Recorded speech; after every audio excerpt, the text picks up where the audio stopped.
2024 సంవత్సరం ఏప్రిల్ నెల 15వ తారీఖు. ఈ రోజున క్రోధన నామ సంవత్సర చైత్ర శుద్ధ నవమి, రామచంద్రమూర్తి పుట్టినరోజు.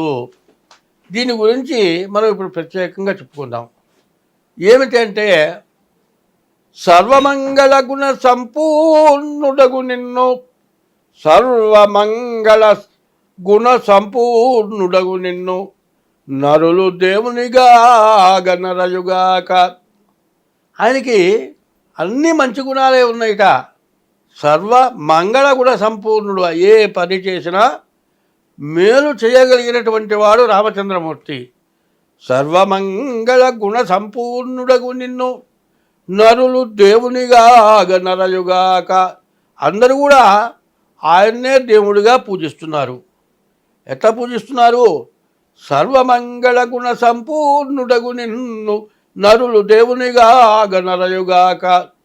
రామనామము భవత్సోమ భంజన దివ్య తారక నామమై తనరుగాక. రామ అనేటువంటి 2 అక్షరాలు ఎట్లాంటివంటే, నారాయణలో 2వ అక్షరం రా, నమశివాయలో 2వ అక్షరం మా. ఈ 2 కలిసి రామ అనేటువంటి పేరు ఋష్యాదంతా కూడా విష్ణుమూర్తిని ఆయన దగ్గరికి వెళ్ళి, ఈ పేరుతో నీవు భూమి మీద పుట్టవయా, దుష్ట శిక్షణ శిష్ట రక్షణ చేయటం కోసం పుట్టమని చెప్పారట. అటువంటి రాముడు సర్వమంగళ గుణ సంపూర్ణుడగు నిన్ను నరులు దేవునిగా గణరయుగాక. ఆయన ప్రవర్తన ఎటువంటిది? భార్యను ఎట్లా చూడాలి, తల్లిని ఎట్లా చూడాలి, ప్రజలను ఎట్లా పరిపాలించాలి, రాజ్యంలో ఎక్కడ ఎటువంటి పాపం లేకుండా ఎట్లా ఉండాలి, అందరూ దొంగతనం అనేది లేకుండా ఆనందంగా సుఖంగా ఎట్లా బతకాలి అనేటువంటి దాన్ని చేకూర్చినవాడు రామచంద్రమూర్తి. అటువంటి రామచంద్రమూర్తి సర్వమంగళ గుణ సంపూర్ణుడగు నిన్ను నరులంతా కూడా, మానవులంతా కూడా దేవుడిగా పూజిస్తున్నారు. నరులు దేవునిగా గణరయుగాక. రామనామము, రామ అనే అక్షరం నారాయణలో 1 అక్షరం, నమశివాయలో 1 అక్షరం కలిసి రామ అనే పేరు పెట్టారు. అందులో పునర్వసు నక్షత్రానికి చంద్రుడు అధిపతి. పునర్వసు నక్షత్రం 4వ పాదం కర్కాటక రాశికి చంద్రుడు అధిపతి కాబట్టి రామచంద్రుడు అయినాడు. ఆ రామచంద్రుడు ఎట్లాంటి వాడంటే, పసిపిల్లవాడప్పుడు ఏడవటం మొదలుపెట్టాట. ఎంతమంది పట్టుకున్నా ఏడు పాపట్టలేదు, ఎంత వైద్యం చేసినా ఏడు పాపట్టలేదు. ఎంతోమంది వైద్యులు వచ్చారు, ఎన్నో చేశారు. చివరికి ఆయన ఏడు పాపల. మహామంత్రిని పిలిచారు. ఆయన వచ్చాడు. ఏంటంటే, పైన చూసి ఏడుస్తున్నాడు. ఏమిటా అంటే, పైన ఎందుకు చూసి ఏడుస్తున్నా అంటే, ఒక అద్దం తెమ్మన్నాడు. అద్దం తీసుకొచ్చాడు. ఆ పైన అట్టా పెట్టాడు. తిన్నగా తిప్పి అద్దం నేల మీద పెట్టాడు. ఆ అద్దంతో పాటు కింద పడుకొని ఆ అద్దంలో ఉన్న చంద్రుడిని పట్టుకొని ఆయన ఆనందపడ్డాట. అంటే చంద్రుడికి సంబంధించినటువంటి రాశిలో పుట్టినటువంటి వాడు పసితనంలోనే చంద్రుడిని పట్టుకున్నాడు. ఆయన ఎటువంటి వాడు? సర్వమంగళ గుణ సంపూర్ణుడగు నిన్ను నరులు దేవునిగా గణరయుగాక. రామనామము భవత్సోమ భంజన దివ్య తారక నామమైనరుగాక. ఈ రామనామం అనేది చాలా గొప్ప విశేషమైన బాణంట. అటువంటి బాణం ఎక్కడైతే నామం జరుగుతూ ఉంటుందో అక్కడ చెడంటూ ఉండదుట. భవత్సోమ భంజన దివ్య తారక నామమైదనరుగాక. అటువంటి నామం మించింది ఇంకోటి లేదుట. తారక నామమైదనరుగాక. 10 కొంపలు లేని పల్లెనైనను, 10 ఇళ్ళు లేని చోటైనా సరే, ప్రతి ఊళ్ళో కనీసం పందిరేసి ఈ రోజున శ్రీరామనవమి కళ్యాణం చేస్తారు. ప్రతి ఊళ్ళో చిన్న గుడో రామ మందిరమో ఉంటుంది. భజన అంటూ మొదలు పెడితే రామ భజనతో ప్రారంభమవుతుంది. భజన అనే పేరు ఎత్తితే రామ భజననే ప్రధానమైంది.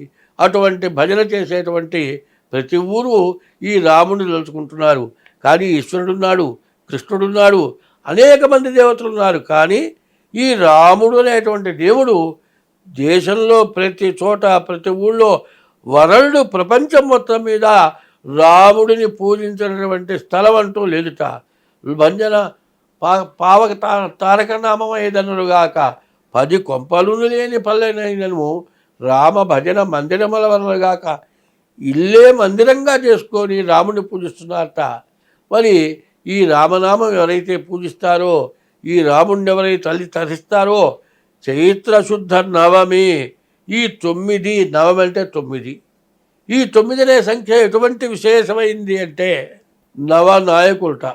పంచాంగానికి వచ్చేప్పటికి నవనాయకులు, మనిషి పుట్టుకకు వచ్చేప్పటికి నవరంధ్రాలు, చెవులు 2, ముక్కులు 2, 4, నోరు 1, 5, తర్వాత ఇట్లాంటి 9 రకాల రంధ్రాలతో పుడుతున్నాడు మానవుడు. మరి నవరంధ్రాలు, నవనాయకులు, నవగ్రహాలు, నవధాన్యాలు, ఈ 9 విశేషమైంది. అందులో శ్రీరామనవమి అంతకంటే విశేషమైంది. ఈ రోజున ఎవరైతే రామ కళ్యాణం చెయ్యండి, మా ఇంట్లో మేము పెళ్లి చెయ్యము అనేవాళ్ళు లక్షలో ఒకళ్ళు కూడా రామ కళ్యాణం కాకముందు సంవత్సరం మొదట్లో పెళ్ళి ఇంతవరకు ఎవరు చేయటం లేదు. మరి ఎటువంటి దేవుడికి దండం పెట్టిన వాడైనా సరే నవమి రాని మేము పెళ్లి చేయమంటారు. ఎందుకంటే రాముణ్ణి పూజించిన తర్వాత కానీ మనం ఏం పని చేయము. అటువంటి రామ కళ్యాణం రేపు విశేషమైనటువంటి రామ కళ్యాణం. ఎవరైతే చేతనైతే రాముణ్ణి చూడాలి, రామ కళ్యాణం చేయాలి. చేయలేకపోతే రామ కళ్యాణం దగ్గరికి వెళ్ళాలి. అక్కడ వడపప్పు పానకం ఇస్తారు. చాలా ప్రధానమైంది.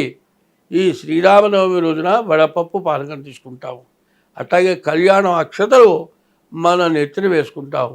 ఎవరైతే రామ కళ్యాణం సంవత్సరాది పండగ రోజున వేపపూత ప్రసాదం తీసుకోవటం ఒకటి, శ్రీరామనవమి రోజున రామ కళ్యాణం జరగటం ఒకటి, ఆ రాముడి ప్రసాదం తీసుకోవటం ఒకటి.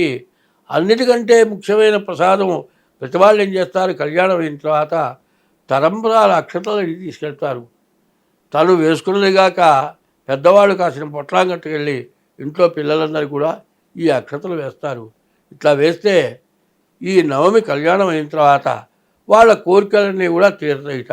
అందుకోసమే ఈ పద్యం ఏంటంటే, సర్వమంగళ గుణ సంపూర్ణుడగు నిన్ను నరులు దేవునిగాక నరయుగాక, రామనామము భవత్సోమ భంజన దివ్య తారకనామమై తనరుగాక, 10 కొంపలును లేని పల్లెనైనను రామ భజన మందిరముల వరలుగాక, కవులెల్ల నీ దివ్య కథలెన్నో రీతుల కొనియాడి ముక్తిగైకొందురుగాక, ఎట్టి వ్రాతయు శ్రీరామ చుట్టబడక వ్రాయబడకుండుగావుత, రామవాక్యమని నా తిరుగలేదని అర్థమగునుగాక.